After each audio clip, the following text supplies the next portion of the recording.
What if your next mission trip unravels before it even begins? That question, for many of us, it might feel unsettling, right? Hmm. We pour so much into planning, raising support, gathering our teams, but for a surprising number of Christian missions efforts today, that unraveling isn't, a hypothetical. It's a daily reality. It really is. Plans dissolve, partnerships falter, and the very promise of transformation can seem to just evaporate when contexts shift. It's a stark truth, yeah. Yeah. In a world where cultural landscapes can shift literally overnight, where geopolitical tensions flare up and unexpected challenges emerge, Right. well, the old playbooks, the rigid schedules, the fixed agendas, it just won't cut it anymore. Right. We're seeing plans, even really well-intentioned ones, actually becoming obstacles. And that's the core problem we're really diving into today.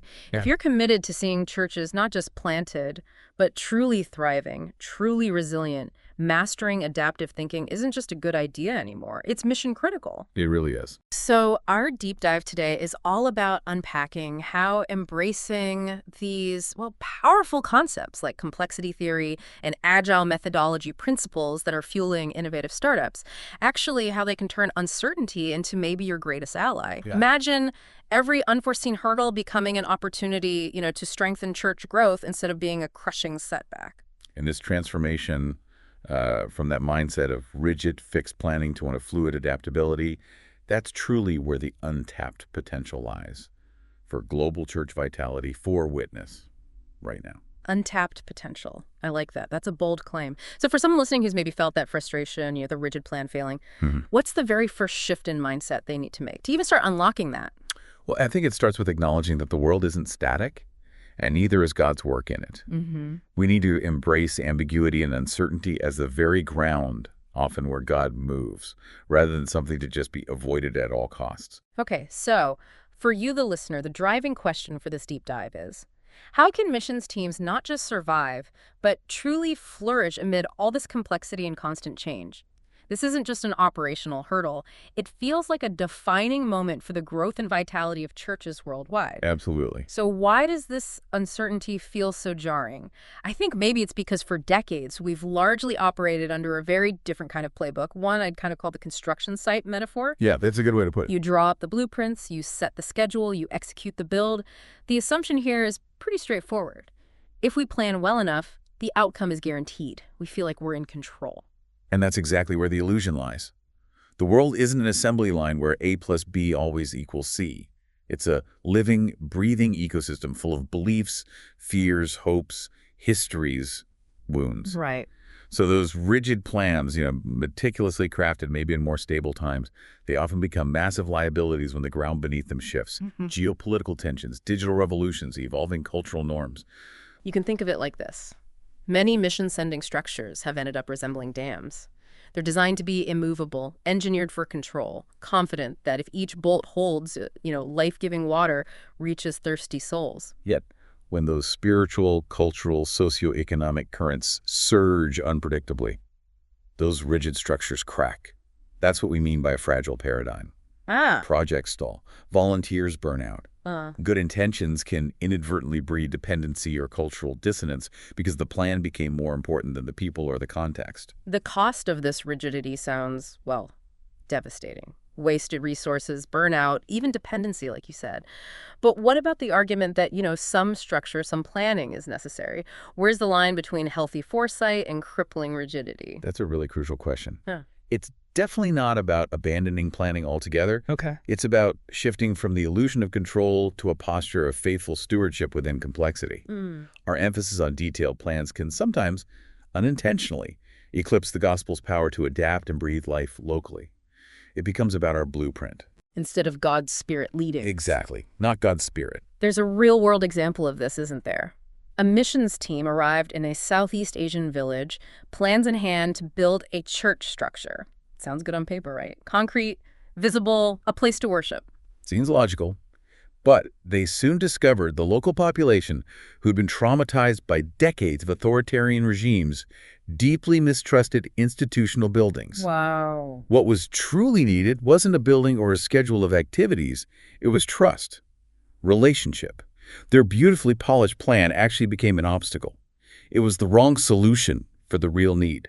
And this fracture isn't just logistical, is it? It's theological. Profoundly theological. Yeah. It reveals a subtle belief, maybe unconscious, that God moves primarily within our control rather than in our dependence on Him. Ah. That blueprint model of missions can unwittingly displace the spirit-led dance of discernment with kind of the dry mechanics of project management. It subtly says, we've got this figured out, when faith actually says we need God for every single step. Okay, so if that old construction site model is cracking under the pressure, then what does the new playbook look like? How do we build something truly resilient, truly spirit-led in this unpredictable world? Well, that's where we turn to some really powerful ideas. Complexity theory and agile methodology. These are principles fueling innovative startups, actually, and they have profound implications for missions. Okay, let's start with complexity theory. It sounds a bit academic, maybe, but I know it holds some incredible insights. Think of it like this. You drop a stone into a pond. You can predict the first ripple, maybe, Sure. but then that ripple hits a lily pad, another pebble drops somewhere else, a gust of wind blows. Suddenly, it's not a straight line anymore. That's a complex system. So when we talk about complexity theory, we're saying that societies, cultures, churches, they're not like assembly lines where A plus B always gets you C. Precisely. They're living, breathing ecosystems. Small inputs can lead to huge, unpredictable outcomes, what people sometimes call the butterfly effect. These systems are interconnected, dynamic, and frequently surprising. And crucially, they're not problems to be solved in a linear way, but realities to be engaged with, cultivated, stewarded. Cause and effect aren't always direct. They weave and branch out. So what's the game-changing insight here for missions then? It sounds like it means we can't just force growth, like we're building a wall or following a recipe. Exactly. Instead, we're looking for the subtle currents, that non-linearity, where maybe a tiny seed, like a brief prayer meeting, could explode into a movement. Exactly. And we recognize emergence, new forms of worship or service spontaneously arising. Yeah. Which means our job isn't always to design everything from scratch, but to watch and cultivate what God's already bringing forth. Ah. It's about letting go of that illusion of control and fostering the conditions for unexpected growth, recognizing the Spirit often works in ways we just can't forecast. And that calls us to adaptation. Teams have to learn rapidly adjust tactics in real time. And you find echoes of this all through the Bible, don't you? Absolutely. Joseph's story, Genesis 37 and 50, it illustrates this unpredictable nature of God's providence perfectly. Betrayal becomes salvation, famine becomes favor. It's a masterclass in divine complexity. Yeah. Esther's rise, Esther 4.14, that's a moment of divine timing at a volatile court, showing how God's purposes emerge in the most complex, seemingly random circumstances. And the early church in Acts, they didn't follow some 5-year growth strategy. Right. They followed the Spirit into rooms, roads, jails, homes, often in completely unforeseen ways. Yeah. As Ecclesiastes 11.5 says, you do not know the path of the wind, so you cannot understand the work of God, the maker of all things. Yeah. It's like a biblical warning against oversimplifying God's ways. So how do we actually do this adaptive thinking? A lot of it seems to come from something called Agile methodology, which, as you said, was born in the tech world. That's right. Imagine a sailing team trying to cross an ocean. Yeah. They don't just set their rudder for a year and stick to it, right? No way. They're constantly checking the wind, the currents, the weather, making small, rapid adjustments. That's the essence of Agile. They break the journey down into sprints, short, focused bursts of action, maybe 2 to 4 weeks long. So it's about constant course correction, basically. Testing a small move, getting immediate feedback, and adjusting, rather than sticking rigidly to a year-long plan no matter what happens. Exactly. It emphasizes iterative learning, continuous feedback, and empowering the people actually doing the work, the people on the ground.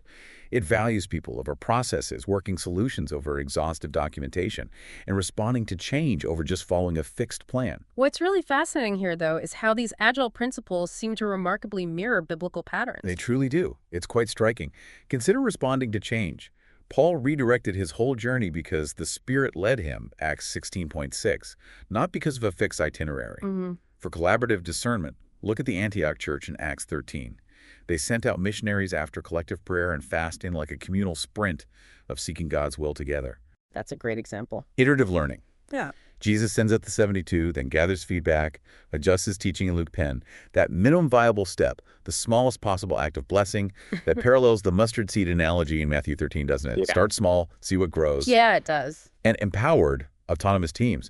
Jesus sent disciples out 2 by 2 with authority and freedom in Mark 6.7, trusting them to adapt to their context. So this makes Agile not just some secular business trick then. It's actually more like a spiritual posture, Yeah. attentiveness, humility, real-time obedience. It aligns perfectly with how Jesus himself did ministry. It truly is. I remember a time early in my own ministry where I tried to force a kind of Pauline strategy onto a completely different context, and it fell flat. Oh, It yeah. was a painful lesson in meeting adaptive thinking. You realize pretty quickly God isn't looking for you to perfectly execute your plan, but to faithfully join his unfolding work. So it's not just theory. It's something we learn through experience, often through those missteps. And that brings us back to the biblical foundations for adaptivity, starting with the Jerusalem Council in Acts 15. Yes, Acts 15. This was arguably the first sense and respond moment, you could say, in biblical missions. Mhm. The early church, this mosaic of Jewish and Gentile believers, they faced a huge crossroads. Did Gentile converts need to become Jewish proselytes following all of Mosaic law? A major sticking point. Huge. And rather than imposing a rigid one-size-fits-all decree, the Spirit guided them to a distilled set of essentials. That freed the mission to contextualize its life and witness among diverse cultures. It showed Spirit-led agility, not some ironclad blueprint. They listened, they discerned, they adapted. And probably no missionary narrative illustrates this adaptive thinking better than the Apostle Paul's. He seems to have been guided more by the wind of the Spirit than, the weight of a roadmap. Absolutely. Constantly. In Philippi, Acts 16, he's forbidden by the Spirit from preaching in Asia. Then he discerns a Macedonian vision, sails north, plants the gospel in Euryk's gateway. That's not failure. That's divinely guided flexibility. Right. In Corinth, Acts 18, when opposition rose, he didn't just tack up and leave. He stayed a year and a half, teaching, building relationships, recalibrating his approach. Mm-hmm. In Athens, Acts 17, he's not quoting Isaiah. He's quoting Greek poetry from their own philosophers, not compromise contextual wisdom. Yeah, connecting with them where they were. Exactly. And shipwrecked on Malta, Acts 28, he doesn't despair. He heals the sick, builds a temporary church, not a setback in his eyes, but an open door, an opportunity. As he said in 1 Corinthians 9.22, I have become all things to all people, that by all means I might save some. That's the heart of adaptive mission.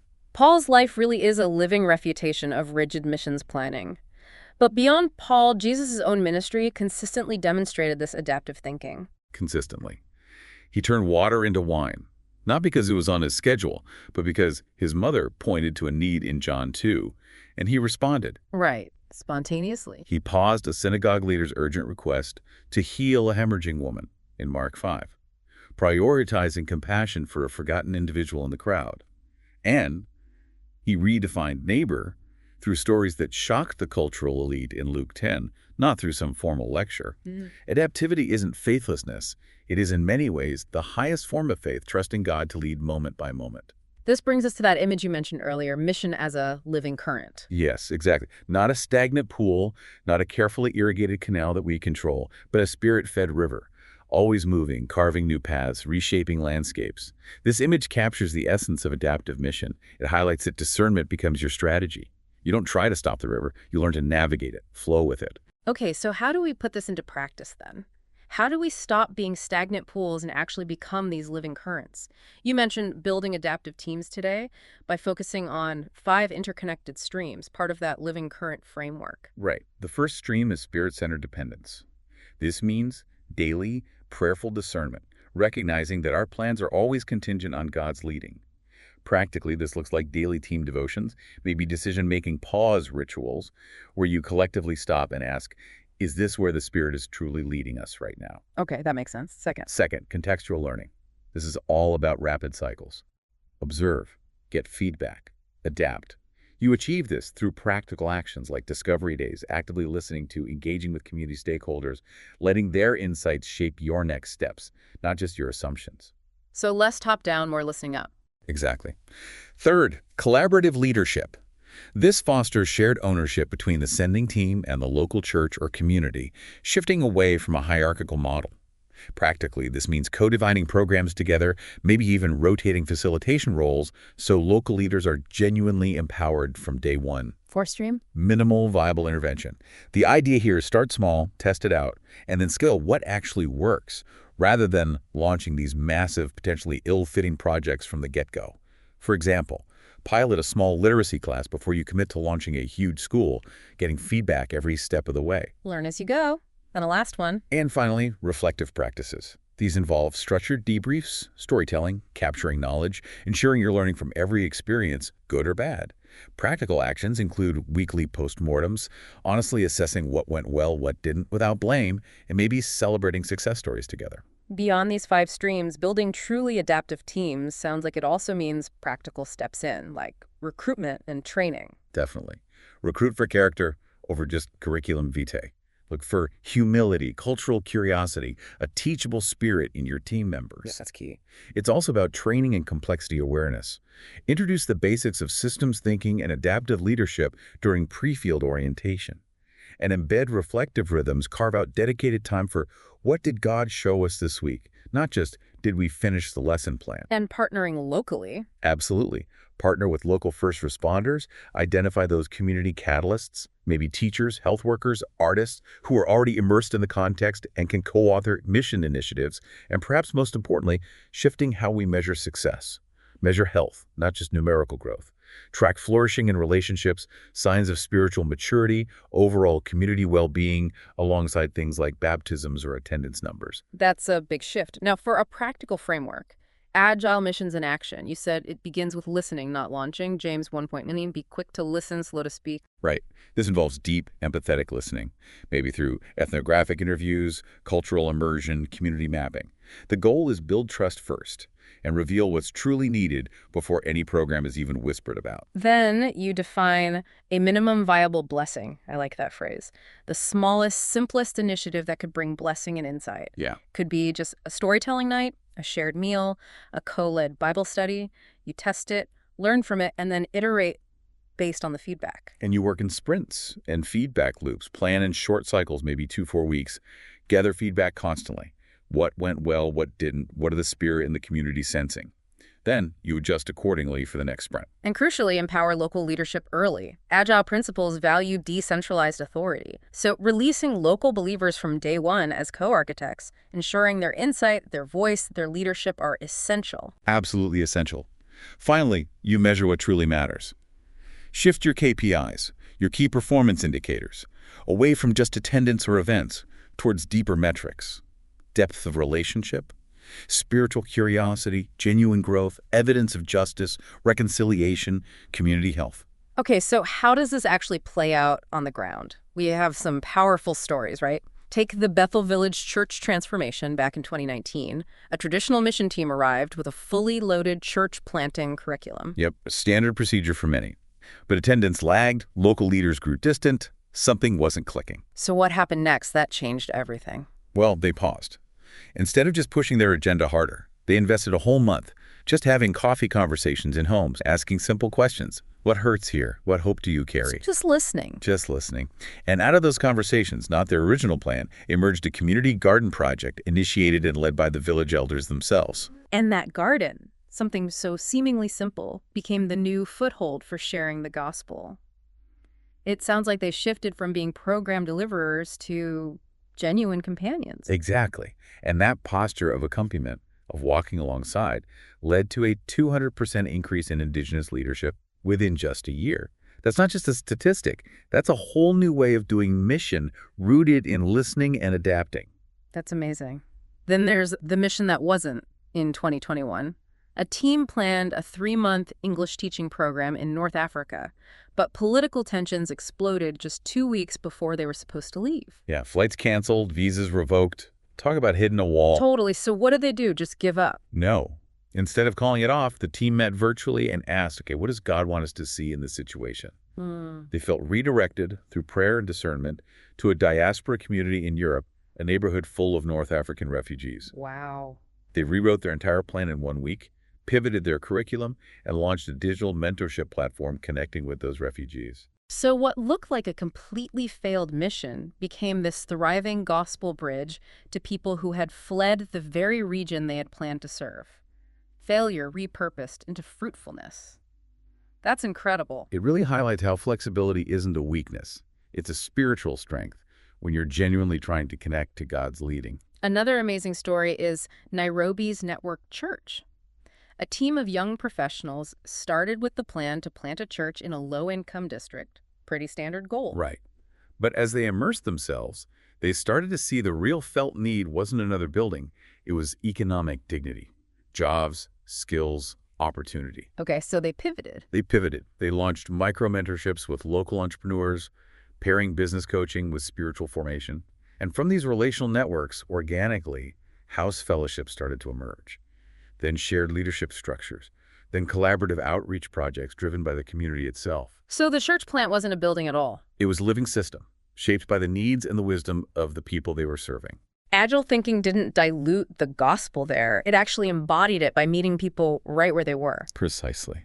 And one more, in the Manila slums. A missions team entered a neighborhood hoping to launch a discipleship program. But instead of starting with sermons or handouts, they began by simply spending time with local mothers, just learning their stories. Okay, so what was their minimum viable blessing there? What was the first small step? Their very first sprint was just a small gathering for storytelling and prayer, the feedback they got. The women requested food support for their school-aged children. Practical need. Very practical. So their second sprint, weekly meal prep plus childcare during the gathering. Feedback from that. Yeah. The children started asking spiritual questions. Sprint 3, a simple Bible study emerged, organically, contextually, driven by the requests. Wow. There was no original grand plan, just presence, response, and trust. Agile in motion, kingdom in seed form. That's so powerful. It really underscores how powerful, simple, responsive presence can be. Okay, let's try to bring this to life with a comparison. A tale of two teams. Let's call them Team Alpha versus Team Beta. Both are addressing a severe water crisis in a remote village. Team Alpha arrived with precision. Detailed 90-day plan for a well, engineers ready, donor backing secured. They launched with enthusiasm. Sounds familiar, right? But at day 45, the first drill came up dry, the second hit solid rock. Government permits got halted unexpectedly, and then the monsoon hit early. Their rigid plan completely unraveled. Oh, no. They scrambled, blame started circulating, and the local partners felt excluded because they hadn't really been part of the key decisions from the start. The mission was eventually reported back home as incomplete. So what failed wasn't necessarily their faith, but their inflexible framework. They had a clear objective, but no adaptive theology, no room built in for ambiguity, no real posture of listening first. They came to deliver a solution. Rather than to discover what God might already be doing or what the community already knew. As Psalm 127.1 says, unless the Lord builds the house, the builders labor in vain. They were building their house, according to their blueprint, not listening for God's design in that place. Okay, now contrast that with Team Beta, same mandate. Correct. Address the village's water crisis. But their whole orientation was profoundly different from the start. Right. They had a plan, sure, but they also had this deep commitment to listening first, adapting continuously, and partnering relationally. So what do they do differently? They spent the first 3 weeks simply listening, sitting with elders, learning cultural patterns about water usage, understanding seasonal rhythms. They discovered things Team Alpha missed entirely. The water tables were volatile. There were existing rainwater harvesting systems, but they were in disrepair. And there was this deep spiritual distrust rooted in a colonial-era mission that had imposed rather than partnered. Crucial context. So when crisis hit Team Beta, maybe a local leader got injured, logistics were delayed, they didn't panic. They didn't panic. They pivoted. They shifted their focus temporarily to community support, helping tend gardens, hosting prayer nights, helping repair homes damaged by early rains. This built deep trust. And then locals actually offered to teach the team traditional water conservation methods. Team Beta facilitated a hybrid solution, integrating modern filtration techniques with upgrades to the local harvesting systems. And the result? Water security for the village. Indigenous leadership strengthened. And an organic house church formed, naturally, because the team understood that missions is about joining God in an unfolding, often surprising story. The village flourished, physically and spiritually. The contrast is just stark. One focused on delivering a plan, the other focused on joining a movement. So what are some key practices for adaptive teams today, for those who want to be more like Team Beta? Well, one powerful tool is pre-mortem scenario planning. Pre-mortem. So before things go wrong? Exactly. The purpose is to flip the script. Imagine the project has failed, say, 6 months down the line, the mission is completely crumbled. Then work backward as a team to identify all the possible causes, external risks, cultural missteps, team dynamics, spiritual realities. anything. Okay, and then once you've brainstormed all those potential causes of failure, what do you do with that list? You develop preventative actions, contingency plans, and maybe even spiritual guardrails. This helps define early warning trigger points so you can respond proactively, not just reactively. The biblical grounding here is prudence, estimating the cost, like in Proverbs 27.12 or Luke 14.28. So it's faithful stewardship, not a lack of faith. Precisely. It's asking what could trip us up and how can we prepare, trusting God through it all. Can you give an example? Sure. A medical outreach team planning work in East Africa identified potential political volatility in their pre-mortem. Because they'd thought about it, they had a contingency to shift to mobile clinics if needed. When tribal tensions did flare up unexpectedly, they pivoted smoothly. That move actually built deeper trust with local leaders and became their most fruitful relational breakthrough in 3 years. Wow, turning a potential disaster into a moment of deeper connection because they planned for the unexpected. Exactly. Another key practice is what we could call the retrospective of the faithful. Okay, what's that? This is basically a biblical framework for reflective missions, moving beyond just pushing forward with momentum to achieving true progress and effectiveness by pausing and learning. Scripture is full of this, like the disciples reporting back to Jesus in Mark 6 or Nehemiah 9, where they reflect deeply on history to learn from past mistakes. So how does it work? Is there a structure? Yeah, we can break it down into a simple fourfold framework. First, what went well? This is about naming grace, celebrating unexpected blessings, fruitful dynamics, seeing the clear work of God. Psalm 107.2 encourages giving thanks. What did God do that we didn't plan or expect? Okay, number 1, celebrate grace. Number 2. Second, what could have gone better? This is about owning gaps, but with grace. Honestly, examining plans that didn't work, moments where maybe we failed to listen well, times of stress or burnout, but without assigning blame. It's embodying the spirit of Psalm 139. Search me, God, you know my heart. Owning gaps with grace. Third, what did we learn? This is where you distill wisdom, mining insights about the culture, the context, God's specific work there, and the team's own strengths and blind spots. Like Psalm 90.12, asking God to teach us to number our days, to gain a heart of wisdom from our experiences. distilling wisdom. And finally, number 4. And finally, what will we do differently? This is committing to action, translating those insights into new practices, maybe revised strategies or new rhythms of prayer or rest. It's about doing what the Word says, as James 1.22 reminds us. It's not just reflection for reflection's sake. It's reflection that leads to faithful application. That makes sense. Do you have an example of that retrospective in action? Yes, an adaptive team in Southeast Asia discovered through one of these retrospectives that they had unintentionally sidelined local women in their planning process. This led to some quiet resentment they hadn't noticed. Ouch. Yeah. But that moment of humble listening during the retrospective became a turning point. It prompted them to pause their next initiative and intentionally host women-led listening circles. That ultimately empowered female leaders and fostered much deeper community trust. It changed their whole approach because they took the time to stop, reflect, and truly learn. Powerful. Okay, what's another practice? Then there's the change readiness checklist. The purpose here is really a spiritual discernment practice to assess your team's readiness for change, focusing on both the hard attitudes and the structures you have in place. Okay, so what kind of things are on that checklist? What are the key indicators you're looking for? Things like, how comfortable is the team with ambiguity? Is there a strong feedback culture, or does feedback feel threatening? How flexible is your decision-making process? How adaptable are your resources? Is there genuine learning orientation? What's the level of relational resilience when things get tough? Its biblical grounding is seen in people like Abraham on his uncertain journey in Hebrews 11.8, stepping out without knowing exactly where he was going, or just being open to correction, like Proverbs 1.5 encourages. So the outcome of using these practices, the pre-mortem, the retrospective, the checklist, is that teams become better witnesses of the living God, builders of more resilient churches, agents of gospel innovation. Thriving, not just surviving. It sounds like it's about becoming truly responsive, flexible, and faithful all at once. That's it. That's the goal. Okay, we've talked about practical tools and biblical foundations. But sometimes the biggest barrier isn't a lack of knowledge, is it? It's something maybe more insidious, that gravitational pull of what we've always done. Oh, that's the real threat, isn't it? What we've always done can calcify into a fortress against God's fresh movement. It preserves old models while potentially losing the actual mission. It's often made from the gold of former victories. It carries emotional weight, maybe donor approval. Right. But like an idol, It demands allegiance without actually offering true life for the present or future. And why do we cling to it so tightly? What's underneath that? Well, often we cling to it out of fear. Fear of failure, fear of unpredictability, fear of being seen as unfaithful, or maybe fear of disappointing others, our supporters. This can masquerade as prudence or wisdom, but it's often rooted in a theology of scarcity and mistrust, deep down. We say we trust the Spirit, but we feel safer clinging to our templates. We affirm God's sovereignty, but we feel much safer within our familiar systems. Yet God's unfolding, often surprising pathways throughout Scripture seem to show a very different way.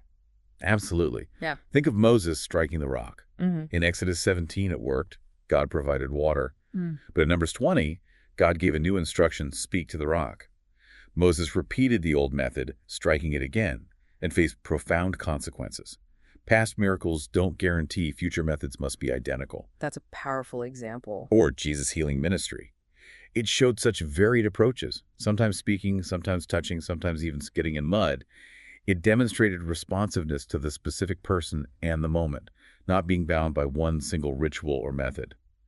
And the Acts Church, as we discussed, constantly reinvented its approach to match the context of Jerusalem, Antioch, Athens, always balancing adaptive strategy with theological fidelity. So what does this tell us about our faith itself? Is it mainly about looking back, revering what God has done? That's the real shift we need. Faith, true biblical faith, is fundamentally forward-looking.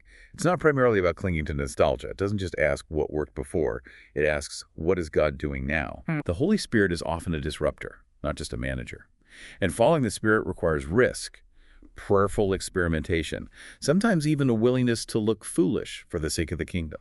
So the practical implications for us, for our churches, our teams, are things like building in regular theological reflection about how we do mission, teaching spiritual agility as a core competency, fostering communities of practice where people can share learnings, rather than just executing isolated projects. Yes, and celebrating faithful innovation, even when it involves trying something that doesn't pan out perfectly, and actively challenging that institutional inertia. This might mean allowing failure to be seen as a crucial part of the discernment journey, not something to be hidden or avoided at all costs. Learning from failure, not just punishing it. Exactly. Ultimately, it seems adaptive missions don't just impact remote locations. They have the potential to revitalize the very churches that send them out. That's a key point. This reshapes the sending church. It moves people from being consumers of missions reports to becoming genuine co-laborers. It shifts the church culture from being primarily programmatic in its approach to mission to being more deeply prayerful and discerning. And it helps us move from being nostalgic about past glories to being nimble and responsive to God today. The ripple effect sounds profound. When teams return, sharing these stories of listening, partnering, of spirit-led pivots, they model a living faith that can challenge our internal comfort zones and ignite a fresh outward vision. They bring that spirit-led dynamism back home. Right. God's master plan, if you will, seems to be one where mission is a living system. God is the master gardener. The Spirit is the wind that brings life. Our job isn't to control the garden with rigid plans. It's more like we need to watch, wait, water, and wonder. I love that. Watch, wait, water, and wonder. The ultimate outcome, then, is that when Christian missions teams truly work not by rigid success metrics, but by spirit-led surrender and adaptation, churches grow. They grow in depth, in resilience, in wonder, and in their witness to the world. And as 1 Corinthians 3:7 puts it so perfectly, so neither the one who plants nor the one who waters is anything, but only God who makes things grow. Our job is faithfulness and adaptability. God takes care of the growth. Okay, here's a final, maybe provocative thought to leave you, our listener, with today. The Great Commission, Matthew 28, it doesn't actually begin with the command to go. It begins with a promise, a declaration. All authority in heaven and on earth has been given to me. That's foundational. We do not go with certainty of outcome based on our plans. We go with the certainty of His presence. And surely I am with you always to the very end of the age. That is the assurance that makes adaptive mission not only possible, but profoundly powerful. That's right. The kingdom of God ultimately is not a monument we build and protect. It's a movement we join. We invite you to imagine your own teams, your own churches, becoming like those rivers, not reservoirs. Flexible, faithful, and truly filled with the life of the Spirit. So the challenge is to embrace uncertainty, not as chaos to be conquered or controlled, but maybe as the playground of divine possibility. Let go of the illusion of control and trust the God who weaves meaning into complexity and beauty into what looks like chaos. Let the wind blow. Let us listen. Let us follow.